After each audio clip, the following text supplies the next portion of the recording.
Hello and welcome back to Rage Gaming. My name is Hollow and of course we're talking more Sunbreak, but this time we've got a bit of a different video for you. Today we're taking a look at some of the interesting things that you can find in Sunbreak that you can actually do that you might not be aware of. Secret areas on the maps, weird interactions, certain skills working in a unexpected way. All of this stuff is going to be interesting, but some of it's going to be really useful to know. So let's begin with our first one. Just a fun one really. Spirit birds are an interesting buffable thing we can run through, right? You run through them, you get some health, you get some stamina, damage up, maybe some defense up. You pick up enough of these and you're going to reach the maxes, and ultimately it means a hunt's going to be easier because you've got, say, more health to work with. That new skill, Spirit Bird's Call, is certainly useful to make use of these spirit birds with. It only requires one level, and you can have spirit birds just regularly spawn on top of you during a hunt. That means you'll reach those caps, those temporary maxes, way faster, which is really nice. But did you know that these spirit birds aren't actually being generated? They're actually instead being taken from somewhere on the map and then appearing next to you. So they're quite literally being teleported to you by Spirit Bird's Call. You might find that some spirit birds that normally would be around in certain places you haven't picked up yet are missing. Well, that's because of that if you're running Spirit Bird's Call. So yes, this is a good example, I think, of a surprising but I think interesting detail that I never realized until I was made aware of it. Still a very good skill, just not working in the way you might have imagined. Here's something else that's not working in the way that you might have imagined, and that's Strong Arm Stance, the new counter of the Greatsword, which is absolutely incredible.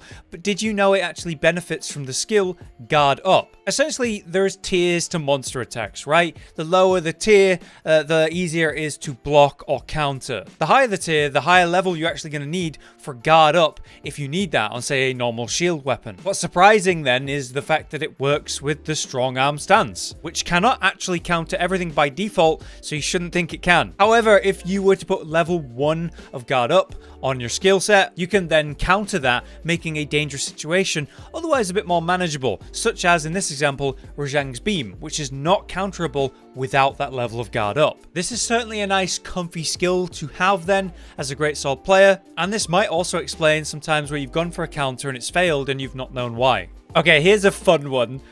Poses can actually be used to avoid attacks, because apparently their hitbox is tied to the pose you're currently doing, which I never would have expected in a Monster Hunter game, really, not like this. Essentially, this means you can swap suddenly to a very low down pose, and that might allow you to avoid certain attacks. This is certainly a flashy and fun way to do it then, if not the most practical, because yes, not every monster attack, in fact the majority in the game, aren't going to work in a way that allows you to get low enough below it, but some clearly do, as I first saw as shown by Twitter user Maro Monhan, who displayed a crouching pose to quickly dip under our friendly crab's water beam here as it walks on by. I think it's really cool to see that some hitboxes can be manipulated in this way, and it makes me wonder what other attacks will you be able to do with this with. To set this up, I figured the action bar was going to be the best way to do it, so you just go set your pose option to something nice and low to the ground, and then as you can see, you can just activate it on the spot suddenly very easily actually. So maybe do some experimentation, let me know in the comments if there's other attacks you can avoid. Next up then, a bug that I reckon is going to be removed from the game soon, so you should be making use of it if you can. Now, you might have heard of the new dango shifter. We had a whole video about this. It's a new dango that you can eat. And essentially what it does is it removes the cost of the stamina when you scroll swap. And it also provides a nice little heal when you do that scroll swap. Best used when at level 4 with the hopping skewers, of course, to increase the power of that. Interestingly, you can also benefit from recovery up, the skill that increases your healing power. This actually applies to this as well. So you can get up to 30% increased healing on this scroll swap heal. This is just a really nice skill to have and a really good dango for survival purposes, because it's going to give you a lot more health to work with, dealing with chip damage, or even getting bursts of healing if you spam it with a moment to do so. You can really do that well with shield blocking. But did you know that this works in a weird way with dual blades? As it turns out, if you do this while in demon mode and swap, you will get not one heal, but 2. So it's double effective on a dual blades player. It's kind of broken and something I've not wanted to suggest in, say, my dual blades guide, because I'm pretty sure this is going to get fixed at some point, right? Surely it's not meant to work like that. But if you are playing dual blades, there's no real reason not to take advantage of this while you can. It can certainly make certain hunts easier, like say when you're fighting afflicted, dealing with your blood blight. Yeah, a weird one, and I wonder if it's intentional. All right, next I've got a couple of secret areas for you on the maps. Now you may have noticed on the Citadel map, you may still have an annoying cloud at the bottom left of the area that you never cleared naturally. You see, it takes a bit of exploring to actually get to this area, but it's a secret area down there with some fishing. It almost looks like it was a previous place for a base camp with the way that there's a boardwalk, but with how close it is to the actual base camp, clearly not. Maybe just lore-wise, it was a camp that was destroyed before now. In any case, to reach it, you need to actually start in Area 13, but on the west side, rather than, say, the east as you might expect from looking at the map.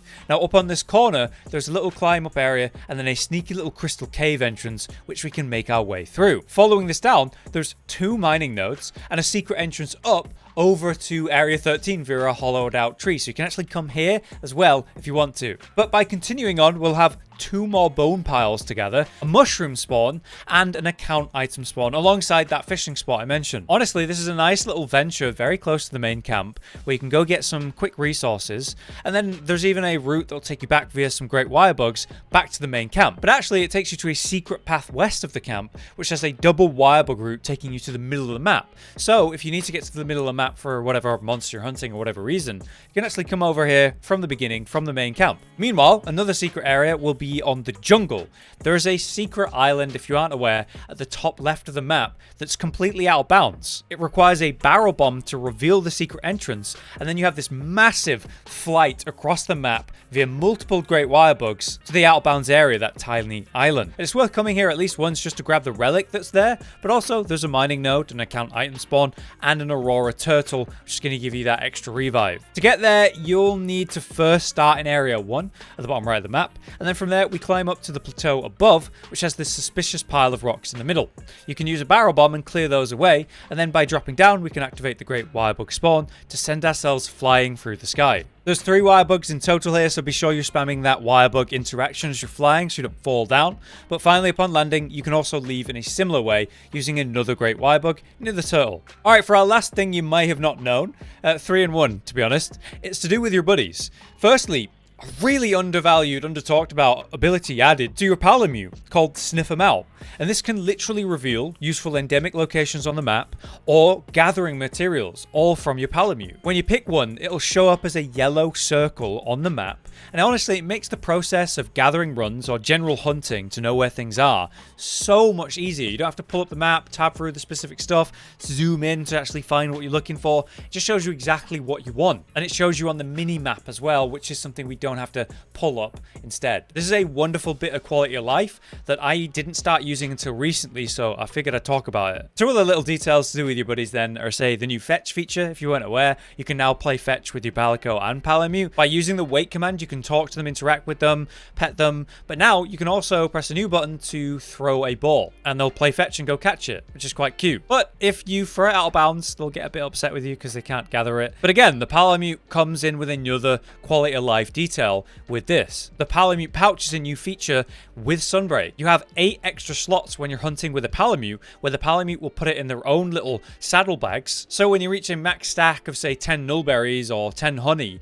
you can pick up more and then still use that during the hunt, or just bring it back when you're done. This is great because my normal setups are so overfilled with extra healing items, might seeds, demon powder, the demon drugs, and all of that, that I only ever have like 1 or 2 slots. So having 8 extra slots from the Palamute Pouch is actually really nice. But there you have it. That is my first things you might not have known, interesting little details about Sunbreak. I've been doing this kind of series for Elden Ring for a while, and we figured why not do one for Sunbreak? There's a lot of interesting stuff out there. But you can really help me out by dropping some suggestions in the comments. If there's weird and little interesting details like that, or secrets, or things you didn't realize for a long time, drop it in the comments, and maybe we'll include it in a video and give you a shout out. But for now, that's the video. If you found it interesting or useful, please do drop a like on the video so we can make more like this. But otherwise, I've been Hollow, you've been you. Thank you very much for watching, and we'll see you next time. Josh, Cotton, and Hollow with the videos, dropping the humor like a hammer on your tippy toes, bringing entertainment on a daily arrangement to take our insanity and turn it into entertainment. Yes, I said entertainment twice, to reiterate that it is nice to look into your faces on a mostly daily basis when you let us in your homes to make the whole world a stage. Goodbye.